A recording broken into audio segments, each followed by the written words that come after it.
8 हफ्तों के अंदर दिल्ली सरकार इन कुत्तों को सड़कों पे से हटाए। No dog on street policy जो हम मांग कर रहे थे, वही बात सुप्रीम कोर्ट ने कही है कि इनको हटाकर शेल्टर होम्स के अंदर भेजा जाएगा। सुप्रीम कोर्ट ने साफ कहा है कि इन कुत्तों का इतना आतंक है जो बड़ा भयानक है, और ज्यादा इनके जो शिकार हैं वे महिला और बच्चे हो रहे थे जी। उन्होंने ये कहा कि एक बच्चे को भी क्या आप जिंदा कर सकते हो जिसको कुत्ते ने काटा हो। सुप्रीम कोर्ट ने यह भी कहा कि ये कहीं का नियम नहीं है कि आप उसको स्टरलाइज करो, वो काट भी ले और उसको बाद फिर वहीं छोड़ दो। सुप्रीम कोर्ट ने कहा कि एमसीडी को हेल्पलाइन जारी करनी चाहिए। दिल्ली एनसीआर में आवारा कुत्तों की बढ़ती घटनाओं को देखते हुए सुप्रीम कोर्ट ने बड़ा फैसला सुनाया है।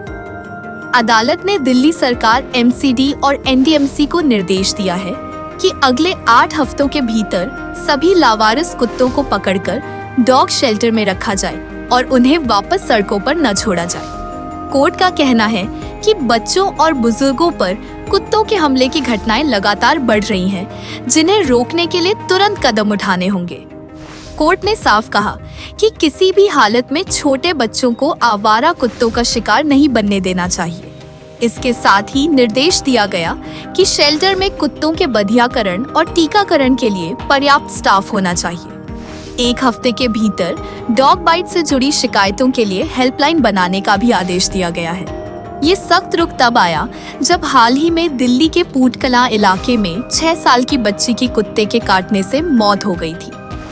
बच्ची को रेबीज हो गया था, जिसके बाद सुप्रीम कोर्ट ने इस मामले का स्वतः संज्ञान लिया। अदालत ने कहा कि राजधानी और आसपास के इलाकों में हर दिन सैकड़ों लोग कुत्तों के हमले का शिकार हो रहे हैं, जिनमें ज्यादातर बच्चे और बुजुर्ग शामिल हैं। हालांकि इस आदेश पर पशु अधिकार कार्यकर्ता और बीजेपी नेता मेनका गांधी ने नाराजगी जताई है। कहना है कि ये आदेश भावनाओं में आकर दिया गया है और जमीनी हकीकत से बहुत दूर है। उन्होंने कहा कि दिल्ली में एक भी सरकारी डॉग शेल्टर नहीं है। ऐसे में 3 लाख कुत्तों को कहां रखा जाएगा? अगर शेल्टर बनाने हो तो करीब 15,000 करोड़ रुपए और 3,000 खाली जगहें चाहिए होंगी जहां इंसान न रहते हो। ये काम 2 महीने में करना नामुमकिन है। इसके अलावा इतने कुत्तों की देखभाल के लिए 1.5 लाख सफाई कर्मचारियों की जरूरत होगी, जिस पर करोड़ों रुपए का खर्च आएगा।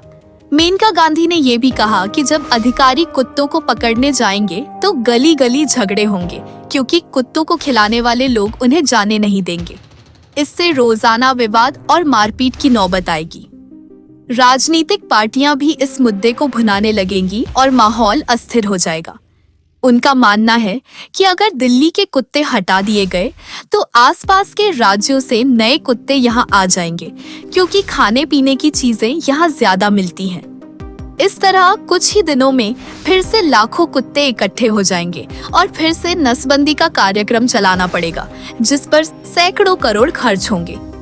कोर्ट का आदेश सख्त है, लेकिन इसे लागू करना कितना व्यावहारिक है, इस पर सवाल उठ रहे हैं। एक तरफ लोगों की सुरक्षा और जान का सवाल है, तो दूसरी तरफ इतने बड़े पैमाने पर इस तरह की कार्रवाई की तैयारी और संसाधनों की कमी भी साफ दिख रही है। मामला फिलहाल बेहद संवेदनशील है और आने वाले दिनों में इस पर काफी बहस होने वाली है।